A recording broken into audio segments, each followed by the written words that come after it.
আসসালামু আলাইকুম। আশা করি সবাই অনেক বেশি ভালো আছেন। নতুন আরও একটি লাইফস্টাইল ব্লগে আপনাদেরকে ওয়েলকাম জানাচ্ছি। আজকে আমি আপনাদের সাথে শেয়ার করব যে আমার সোফাটা আমি কিভাবে পারফেক্টভাবে ক্লিন করে থাকি। আর সাথে আছে আড়ং থেকে কেনা দারুণ একটা জিনিস, একটা খুব সহজ বার্গার রেসিপি, আর আমার পুরো দিনের ডেইলি রুটিন তো থাকছেই। সকালে শুরুতেই আজকে কাপড় ধোয়া দিয়ে কাজ শুরু করলাম। কাপড় ওয়াশিং মেশিনে দিয়ে কিছু জার রিফিল করব। এভাবে যদি একসাথে সব কাজ করা যায় তাহলে কিন্তু সময়টা একটু বাঁচে।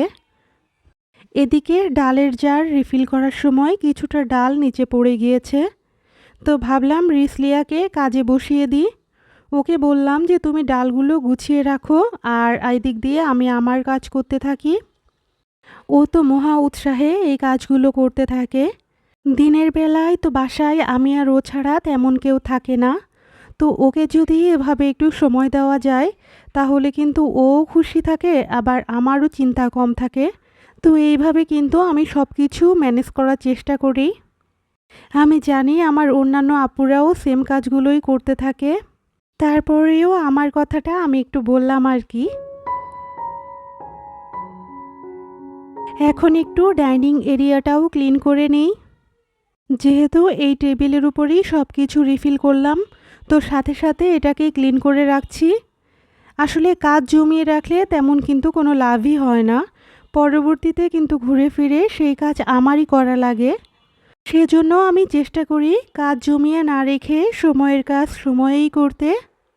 এদিকে আমার এই যে টেবিল ল্যাম্পটা, এটাকে ডাইনিং এরিয়ার পাশে এনে রেখেছি, তো ওটাকেও একটু ক্লিন করে নিচ্ছি যেহেতু ডাইনিং টেবিলটা ক্লিন করলাম। এখন আপনাদের সাথে একটা আমার দুঃখের কথা শেয়ার করি। যতই আমি ডাইনিং টেবিল অথবা ঘর ক্লিন করে রাখি না কেন, আমার এই যে বাসা, এই বাসার কিন্তু দেওয়ালের প্রত্যেকটা অংশে রং উঠে যাচ্ছে। নতুন করে রং না করানো পর্যন্ত আমার ঘরের এই বেহাল দশা থাকবেই। যতই পরিপাটি করে রাখার চেষ্টা করি না কেন, দেখতে কিন্তু ভালো লাগে না। তো সে যাই হোক, আড়ং থেকে কেনা জিনিসটা আপনাদের সাথে এখন শেয়ার করে ফেলি। 2-3 দিন আগে আমি আড়ংয়ে গিয়েছিলাম শপিং করার উদ্দেশ্যে। তো সেখানে গিয়ে এই মিররটা তো অনেক বেশি পছন্দ হয়েছে।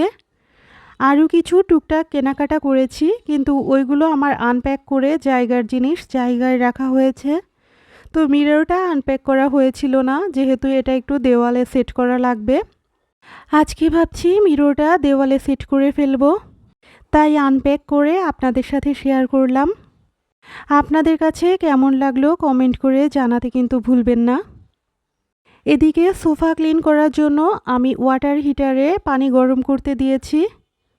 তো পানি গরম করতে দেওয়ার সময় দেখলাম জারগুলোতে ময়লা পড়েছে, তো ওইটাও একটু ক্লিন করে ফেলছি। আর এই দিক দিয়ে পানি গরম হচ্ছে।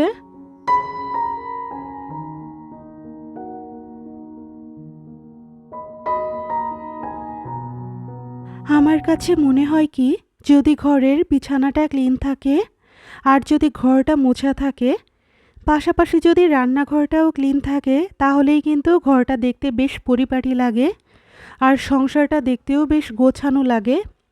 এ ব্যাপারে আপনাদের কার কী মত জানি না, তবে এটা আমার সম্পূর্ণ নিজস্ব ধারণা। তো যাই হোক, পানি গরম করে ওখানে ভিনেগার দিয়ে দিলাম, আর এখানে একটু লিকুইড যে ডিটারজেন্ট সেটা দিয়ে দিয়েছি একটু পানি মিক্স করে। আমার ডিটারজেন্টটা প্রায় শেষের দিকে হয়ে গিয়েছিল সেজন্য। তারপরে ছোট্ট একটা এরকম লিড নিয়েছি, ঢাকনা, তো ওটাতে টাওয়েল পেঁচিয়ে এখন সোফাটা ক্লিন করে নিব। আমার ঘরে যেহেতু ছোট বাচ্চা থাকে, আমি এই জন্য উপরে এরকম একটা টপার দিয়ে রাখি, ওটার উপরেই যত ঝড়ঝাপটা যায় আর কি। তো ঢাকনা পেঁচানো কাপড়ে আমি এরকম করে চেপে চেপে পরিষ্কার করে নিব। ঘরোয়া পদ্ধতিতে সোফা ক্লিন করার এটাই সবচেয়ে বেস্ট পদ্ধতি। আর যখন এভাবে সোফা ক্লিন করা হয়, তখন উপরের যে ফ্যানটা, ওই ফ্যানটা অবশ্যই অন রাখতে হবে। এতে করে সোফা পরিষ্কার করার সময় যে পানি থাকবে সোফার গায়ে, সেটাও শুকিয়ে যাবে আস্তে আস্তে করে। তো হালকা গরম পানি নেওয়ার কারণে কাঠের যে ময়লাগুলো জমে থাকে সেই ময়লাগুলোও আমার পরিষ্কার হয়ে যাচ্ছে। প্রতিবার কাপড় নেওয়ার সময় খুব ভালোভাবে চিপে তারপরে কিন্তু কাপড়টা নিতে হয়।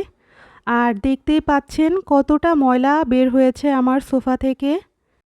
একটু আগে তো আমি গ্রিন কালারের একটা টাওয়েল দিয়ে পরিষ্কার করেছি, যার কারণে আপনারা বুঝতে পারেননি যে আসলে কতটা ময়লা ছিল। এজন্য হোয়াইট কালারের একটা কাপড় দিয়ে পরিষ্কার করে দেখিয়ে দিলাম যে ময়লাটার পরিমাণ কেমন ছিল।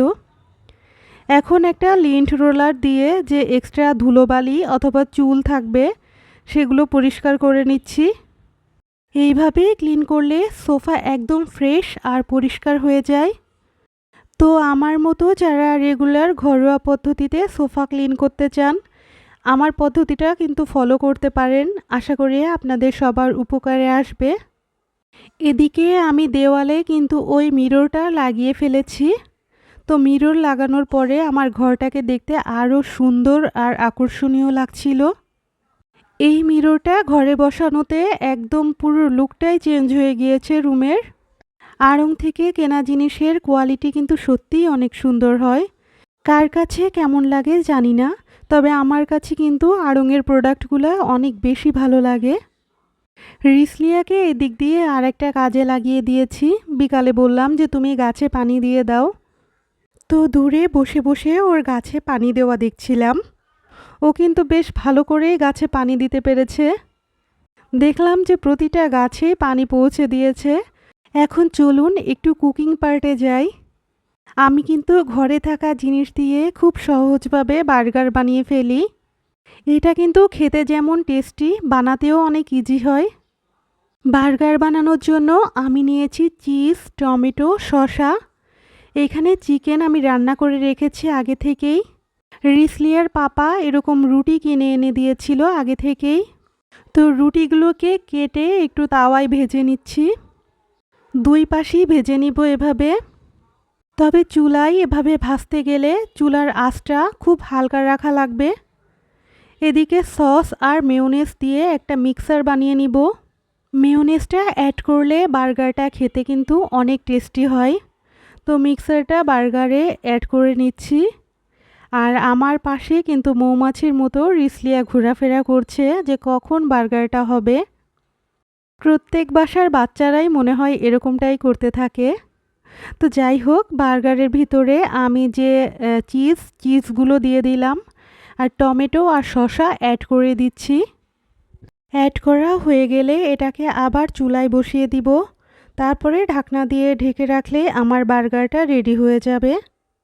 আজকে রাতে আমার আর কোনো রান্নাবান্না করা লাগবে না। রিসলিয়ার পাপা বাইরে থেকে তেহারি অর্ডার করেছিল। আজকে বাসায় সেটাই হচ্ছে ডিনারের মেনু থাকবে। তো আপনাদের সাথে কথা বলতে বলতে আমার বার্গার কিন্তু রেডি হয়ে গিয়েছে। এভাবে চাইলে আপনারাও কিন্তু খুব সহজেই বার্গার বানিয়ে ফেলতে পারেন।